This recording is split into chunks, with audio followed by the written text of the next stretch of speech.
کس وجہ سے تمہیں خیر امت کہا گیا؟ آگے خود اللہ تعالیٰ قرآن میں فرماتا ہے کنتم خیر امت اخرجت للناس تأمرون بالمعروف وتنہون عن المنکر، تم لوگوں کو اچھائی کا حکم دیتے ہو اور برائیوں سے روکتے ہو۔ یہ ہمارا خاصہ ہے، یہ ہماری اسپیشلٹی ہے۔ اچھائیوں کی تعلیم دینا، اس کی ترغیب دینا، اس کی تبلیغ کرنا، اس کو پھیلانا، یہ اسلام کا نظام ہے۔ اور برائیوں سے روکنا، یہ اسلام کا نظام ہے۔ اور خیر امت ہونے کے سبب آپ کو یہ کام کرنا ہی ہوگا۔ لوگ اگر یہ سمجھتے ہیں کہ یہ صرف مولانا لوگوں کا کام ہے یا مبلغ کا کام ہے، مائک ملے گا تو ہی تبلیغ کرے گا، نہیں، ہر مسلمان کی ذمہ داری ہے کہ وہ خیر کو اپنی طاقت کے مطابق لوگوں میں پھیلائے، اور برائی دیکھے تو اس کو روکے۔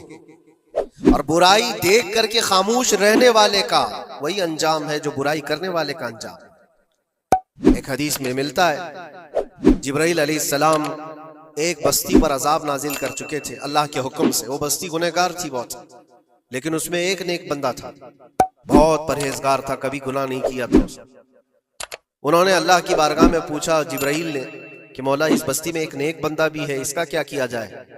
اللہ تبارک و تعالیٰ کا حکم جلال تھا کہ اس کو بھی اسی میں تباہ کر دو، عذاب میں اس کو بھی گرفتار کر دو۔ عذاب اس پر بھی آیا۔ جبرائیل علیہ السلام کافی دنوں کے بعد پھر رب تعالیٰ کی بارگاہ میں پوچھتے ہیں کہ اس کا کیا قصور تھا؟ وہ تو تیرا عبادت گزار بندہ تھا، نیکوکار تھا، گنہگاروں پر عذاب آیا، لیکن اس پر کیوں آیا؟ اللہ نے فرمایا وہ نیک تو تھا، لیکن اس کی آنکھوں کے سامنے برائیاں ہوتی تو اس کو کچھ فرق نہیں پڑتا تھا، یہ دیکھتا اور خاموش رہ جاتا تھا۔ تو گناہ کرنے والوں کا اور برائیوں کا اڈا سجانے والوں کا جو انجام ہے وہ دیکھ کر خاموش رضامندی رکھنے والوں کا بھی وہی انجام ہوگا۔ اس لیے امت کی ذمہ داری ہے یہ کہ آپ اپنے ارد گرد اگر برائیاں دیکھیں اور غلط بات دیکھیں تو اس کو روکیں، اور روکنے کی آپ کے پاس جیسی طاقت ہو، زبان سے روک سکتے زبان سے، ہاتھ سے روک سکتے ہاتھ سے، یہ دونوں کی طاقت نہیں ہے تو دل میں برا جان کر اس جگہ سے اٹھ جاؤ، اس جگہ کا بائیکاٹ کرو۔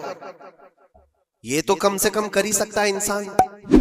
ہو سکتا ہے آج کے دور میں ہاتھ کا استعمال تمہارے لیے بہت مصیبت بن جائے، تمہارا اس کے اوپر حکم نہیں چلتا ہو، زبان کا استعمال نہیں کر سکتے ہو، مجبور ہو، تو اس میں کیا مجبوری ہے کہ اپنے دل سے برا جان کر کے اٹھو؟ اور یہ بھی نہیں کرتا تو سمجھ لو کہ ایمان کا آخری حصہ بھی اس کے دل سے چلا گیا۔